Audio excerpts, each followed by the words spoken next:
Praise the lord. క్రీస్తునందు అత్యంత ప్రియమైనటువంటి దేవుని బిడ్డలారా, ఈ ఉదయకాల వేళ మీ అందరికీ కూడా ప్రభునామమున మీకు శుభాలు తెలియజేస్తూ ఉన్నాను. ప్రియులారా, ఈ దిన వాగ్దానం అనేటువంటి ఈ ఆధ్యాత్మికమైనటువంటి కార్యక్రమానికి ప్రేమతో మిమ్మల్ని ఆహ్వానిస్తూ ఉన్నాను. ఈ దినము దేవుని యొక్క మాటను మనం చదువుకుందాం. యోబు గ్రంథము 8వ అధ్యాయము 6వ వచనాన్ని చదువుదాం. నీవు జాగ్రత్తగా దేవుని వెదకిన ఎడల, సర్వశక్తుడకు దేవుని బతిమాలుకొని ఎడల, నీ పవిత్రుడివై యథార్థవంతుడివైన ఎడల నిశ్చయముగా ఆయన యందు శ్రద్ధ నిలిపి నీ నీతికి తగినట్టుగా నీ నివాస స్థలమును వర్ధిల్ల చేయను. ప్రియులారా, ఈ మాటను మనం గమనించినట్లయితే ఇది మనకి ఎంతో వాగ్దానపూర్వకమైనటువంటి మాటగా దేవుడు మనకి దినం ఆయన ఇస్తూ ఉన్నాడు. ప్రియులారా, చూడండి, ఈరోజు ఆయన మన యొక్క నివాస స్థలమును దీవించాలంటే, మన నివాసమును ఆయన వర్ధిల్ల చేయాలంటే, మన గృహాన్ని వర్ధిల్ల చేయాలంటే, మనల్ని వర్ధిల్ల చేయాలంటే ఈ లోకంలో మనం ఎలా ఉండాలో, ఎలా నడుచుకోవాలో, ఎలా జీవించాలో, ఎలా ప్రవర్తించాలో అన్నీ కూడా తన వాక్యపు లేఖనాల ద్వారా దేవుడు మనతో మాట్లాడుతూ ఉన్నాడు. అంటే ఈ లోకంలో మనం ఎలా పడితే అలా జీవిస్తే దేవుని యొక్క ఆశీర్వాదం మన కుటుంబాల మీదకి రాదు. ఎలా పడితే అలా జీవిస్తే దేవుని యొక్క దీవెళ్ళు మన బిడ్డల మీదకి రావు. కనుక ఆయన చెప్తూ ఉన్నాడు, మనం ఈ లోకంలో ఎలా బ్రతికితే మనం ఉంటున్నటువంటి గృహాన్ని దేవుడు దీవిస్తాడు, మనం ఎలా జీవిస్తే దేవుడు మన కుటుంబాన్ని ఆశీర్వదిస్తాడు అనేటువంటి ఈ లేఖన భాగంలో ఆయన చూపిస్తూ ఉన్నాడు. చూడండి, ఆయన అంటూ ఉన్నాడు, నీవు జాగ్రత్తగా దేవుని వెదకని ఎడల, మన సర్వశక్తుడకు దేవుని బతిమాలుకొని ఎడల, పవిత్రుడివై యథార్థవంతుడివైన ఎడల. ప్రియులారా, చూడండి, మనం ఏం చేయాలంట, ఈ లోకంలో జాగ్రత్తగా దేవుని మనం వెతుక్కోవాలట.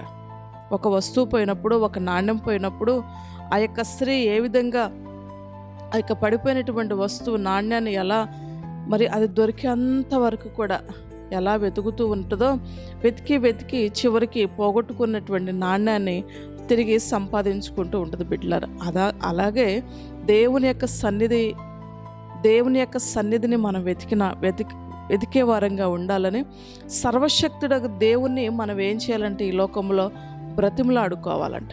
దేవుని యొక్క శక్తిని మనం పొందుకోవాలని, దేవుని యొక్క ఆశ్రయం మన కుటుంబం మీద ఉండాలని, దేవుని యొక్క దీవెన మన బిడ్డల మీద ఉండాలని, మరి సర్వశక్తుడకు దేవునికి మనం ఏం చేయాలంట, బ్రతిమలాడుకోవాలంట. మన సమస్యల గురించి, మన కష్టాల గురించి, మన బాధల గురించి, మన శ్రమల గురించి, మన నిందల గురించి, మన యొక్క అనారోగ్యం గురించి, దేవా నాకు సహాయం చేయ ప్రభు అని చెప్పి దేవుని యొక్క సన్నిధికి వెళ్ళి మన అవసరతలన్నీ దేవునితో చెప్పుకొని దేవుని బ్రతిమలాడుకునేటువంటి వ్యక్తులుగా ఉండాలని ఆయన వాక్యం చెప్తూ ఉంది బిడ్డలారా. అంత మాత్రమే కాకుండా పవిత్రుడివై యథార్థవంతుడివైన ఎడల, ఈ లోకంలో పవిత్రంగా బ్రతకాలని, యథార్థంగా కూడా జీవించాలని ఆయన మన నుండి ఆశిస్తూ ఉన్నాడు. అంత మాత్రమే కాకుండా అప్పుడు ఆయన నీ యందు శ్రద్ధ నిలుపుతాడంట.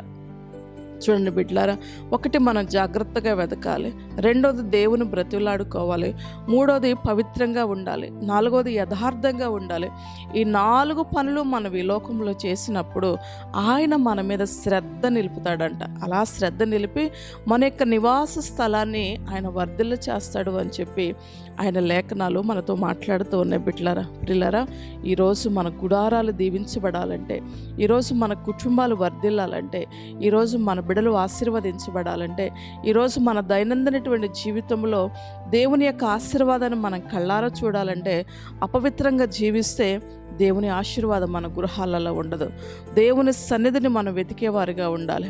దేవుని సన్నిధిని ఆశ్రయించకుండా మన ఇష్టానుసారంగా ఈ లోకంలో జీవించాలని మనం ప్రయత్నాలు చేసినప్పుడు మన గుడారము దీవించబడదు. అదే రీతిగా దేవుణ్ణి మనం ఏం చేసుకోవాలంటే బ్రతిమలాడుకోవాలి. ప్రియులారా, చూడండి, ఈ యొక్క విషయాలలో ఏదైనా సరే, ఏది కూడా మనం చేయకుండా దేవా నన్ను దీవించండి, దేవా నన్ను ఆశీర్వదించండి, దేవా నా కుటుంబాన్ని దీవించండి, అయ్యా నా బిడ్డలను దీవించండి ప్రభు అని అడిగితే, అలా పెడితే అలా ఉంటే, ఎలా జీవిస్తే అలా ఉంటే దేవుని యొక్క ఆశ్రయము మన కుటుంబాలలో మనం అనుభవించలేము, దేవుని సన్నిధి మన గృహాలలో మనం అనుభవించలేము బిడ్డలారా.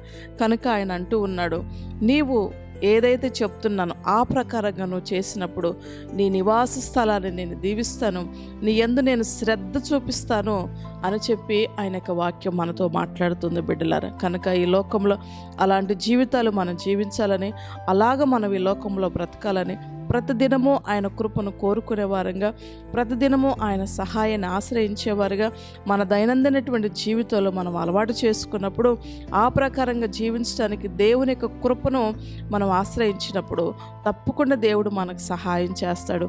దేవుడు ఇట్టి మాటలు దీవించునుగాక. ఆమెన్. ప్రేమ కలిగిన మా తండ్రి, దయగలిగిన యేసయ్య, నీకు వందనాలు చెల్లిస్తున్నాను ప్రభా. ఈ మాటలు విన్న బిడ్డలందరినీ దీవించండి.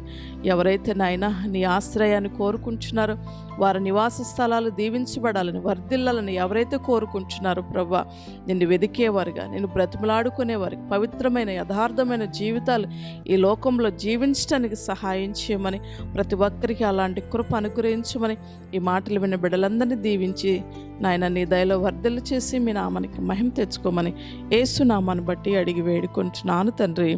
ఆమెన్.